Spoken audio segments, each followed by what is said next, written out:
Hello everyone, this is Sameeha. Welcome to my YouTube channel. और आज हम पढ़ने वाले हैं second chapter of the book which is the sound of music. अब ये पर्टिकुलर चैप्टर जो है ना, टू पार्ट में डिवाइड है। The first part is Evelyn Glennie listens to sound without hearing it by Deborah college. She is the writer and author of the story, right. तो Evelyn Glennie जो है वो आवाज को सुनती है बिना उसे सुने। दैट इज वेरी स्ट्रेंज ना, बट पूरी स्टोरी है जहां आपको एक ब्यूटीफुल मैसेज मिलता है कि never give up in your life at any situations. Clear? God may have taken her hearing, but he has given her back something extraordinary. तो गॉड ने भले ही उससे उसके सुनने की एबिलिटी जो है वो छीन ली है, बट गॉड ने उसे कुछ एक्स्ट्रा ऑर्डिनरी गिफ्ट दिया है। What we hear, she feels far more deeply than any of us. जो चीजें हम सुनते हैं वो फील कर सकती हैं, और जितना हम सुनकर नहीं समझ पाते हैं ना, उससे भी ज्यादा और उससे भी ज्यादा गहरा वो फील कर पाती है उस साउंड को बिना सुने। That is why she expresses music so beautifully. And that is the basic reason कि उन्होंने इस स्टोरी को इतना, अपने म्यूजिक को इतना ब्यूटीफुली एक्सप्रेस किया है। Read the following account of a person who fought against a physical disability and made her life a successful story. तो ये स्टोरी यही बताती है कि कैसे एक पर्सन जो है फिजिकल डिसेबिलिटी के साथ फाइट करती है, वो डरती नहीं उससे, बल्कि उसके अगेंस्ट लड़ती है, और यही वजह है कि उनकी जो ये स्टोरी है इतनी सक्सेसफुल बनी। Clear? Rush hour crowds jostle for position on the underground train platform. तो यहाँ बात हो रही है अंडरग्राउंड ट्रेन प्लेटफॉर्म की, जहाँ पे क्या है, बहुत ज्यादा क्राउड है। जॉसल मीन्स लोग एक दूसरे को क्या कर रहे, पुश कर रहे, धक्का दे रहे हैं कि मुझे आगे ट्रेन पकड़नी है। A slight girl looking younger than her 17 years was nervous yet excited as she felt the vibration of the approaching train. तो एक 17 साल की लड़की जो एक्चुअली 17 ईयर्स से भी कम दिख रही है, ठीक है, वो बहुत ज्यादा नर्वस है और एक्साइटेड है। क्यों? क्योंकि वो फील कर रही है ट्रेन आने से पहले जो एक वाइब्रेशन होता है ना, हम लोग जो एक ट्रेन आती है तो हम लोग कानों से साउंड सुनते हैं आने की, बट एक वाइब्रेशन भी होता है जो हम लोग अपने पैरों से फील करते हैं। तो यहाँ पे वो फील कर रही है। It was her first day at the prestigious Royal Academy of Music in London, and daunting enough for any teenager fresh from a Scottish farm. तो जो है उसका आज क्या है, आज उसका फर्स्ट डे है prestigious royal academy of music in London. उसका जो एडमिशन है वो बहुत बड़े वेल नॉन एकेडमी में उसका एडमिशन हो गया है, जो कहाँ है, जो लंदन में है। तो दैट इज द रीजन कि वो इतनी ज्यादा एक्साइटेड है, बट वो नर्वस क्यों है? Because she belongs to a Scottish farm. वो एक स्कॉटिश फार्म से बिलोंग करती है। तो वो कहाँ की है? वो स्कॉटिश फार्म की। और कहाँ उनका एडमिशन हो गया? लंदन में हो गया, जो कि एक शहर है। तो और वो बहुत कम एज की भी है, वो बहुत टीनेजर है। तो दैट इज द रीजन कि वो बहुत ज्यादा नर्वस भी फील कर रही है। But this aspiring musician faced a bigger challenge than most. She was profoundly deaf. But यही एक चैलेंज नहीं था उनकी जिंदगी में, वो उससे भी ज्यादा अपनी लाइफ में बहुत बड़ा चैलेंज फेस कर रही थी। और वो क्या था? That is she was profoundly deaf, कि वो कम्प्लीटली डेफ थी। मतलब जो उन सुनने की जो एबिलिटी है वो पूरी की पूरी उनके अंदर खत्म हो चुकी थी। All right. Evelyn Glennie's loss of hearing had been gradual. तो एवलिन ग्लीनी जो है वो बाय बॉर्न डेफ नहीं थी, धीरे धीरे जो है उनकी सुनने की जो एबिलिटी खत्म होती चली गई थी। Her mother remembers noticing something was wrong when the 8-year-old Evelyn was waiting to play the piano. They called her name and she didn't move. तो एवलिन की जो मम्मी थी उन्होंने उसे नोटिस किया जब 8 इयर्स की एवलिन को बुलाया गया था पियानो बजाने के लिए। पियानो क्या एक इंस्ट्रूमेंट है। तो जब उसे बुलाया गया पियानो बजाने के लिए तो वो नहीं गई। I suddenly realise she hadn't heard, says Isabel Glennie. तो इसाबेल जेलिनी को उस वक्त रियलाइज हुआ, पहले तो उन्हें लगा कि शायद वो ध्यान नहीं दे रही है, बट फिर उन्हें एहसास हुआ कि नहीं, जेलिनी जो है वो सुन नहीं पा रही है। For a quiet while, Evelyn managed to conceal her growing deafness from her friends and teacher. जल्द ही एवलिन को ये अंदाजा हो गया कि उनके सुनने की जो एबिलिटी है वो धीरे धीरे खत्म हो रही है। तो उसने उससे क्या किया, उसे छुपाना शुरू कर दिया अपने टीचर और फ्रेंड्स से। कंसील मीन्स हाइड करना, छुपाना। Clear? But by the time she was 11, her marks had deteriorated and her headmistresses urged her parents to take her to a specialist। मतलब जैसे जैसे वक्त गुजरते चले गए और वो 11 इयर्स की हो गई तो उसके मार्क्स जो है वो क्या होने लगे, बद से बदतर आने लगे।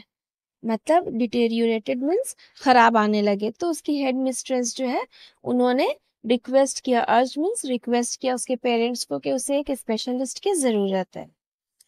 It was then discovered that her hearing was severely impaired as a result of gradual nerve damage।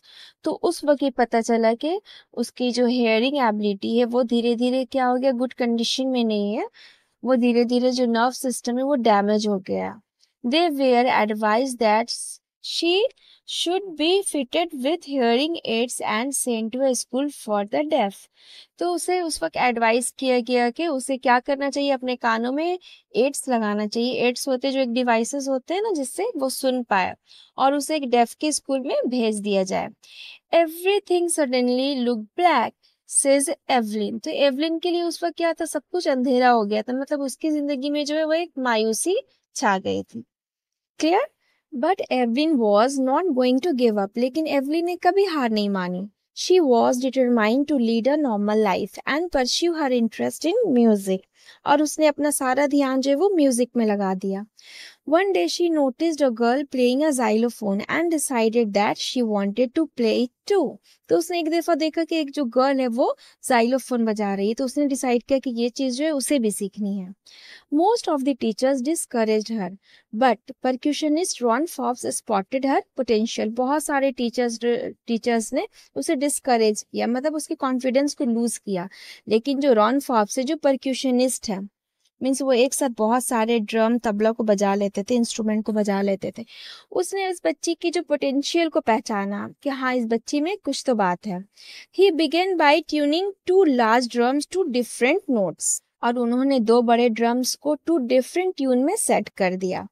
Don't listen through your ears he would say, try to sense it some other way says Evelyn. और उन्होंने बताया कि तुम इसे अपने कानों से नहीं सुन पा रही हो तो मत सुनो, कोई बात नहीं, तुम इसे किसी और सेंस में सुनने की कोशिश करो।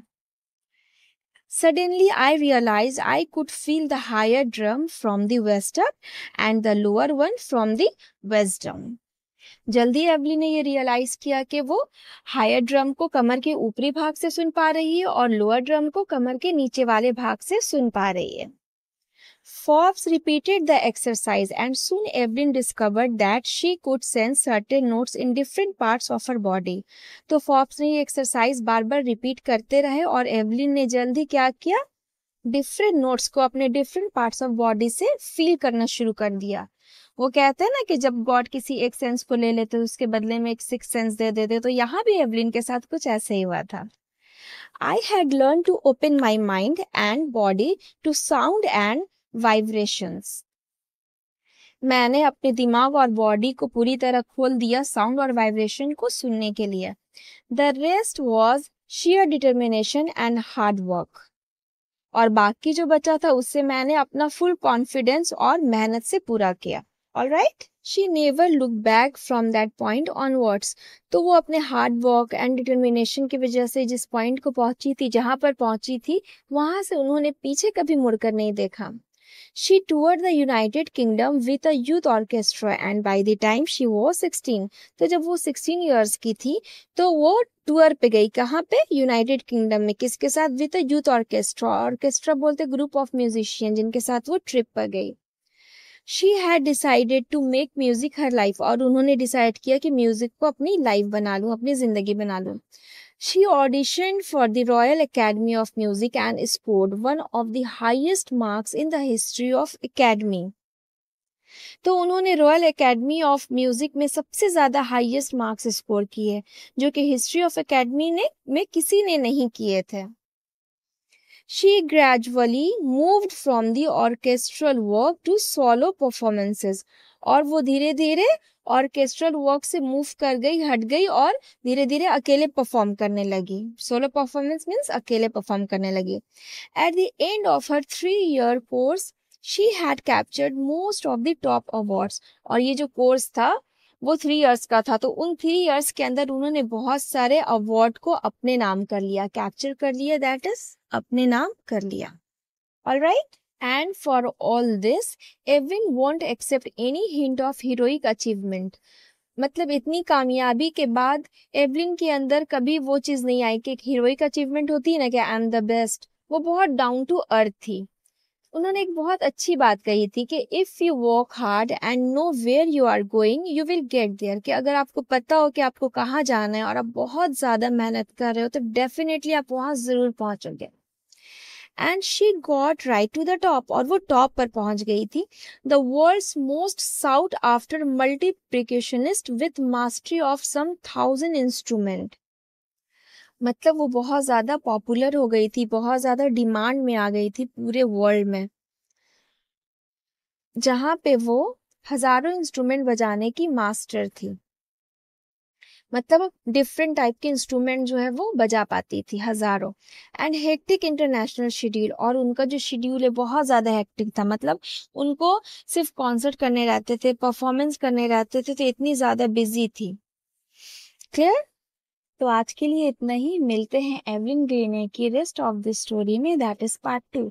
अगर आपको ये वीडियो अच्छी लगी हो, हेल्पफुल लगी हो, तो please like and subscribe my channel. Bye.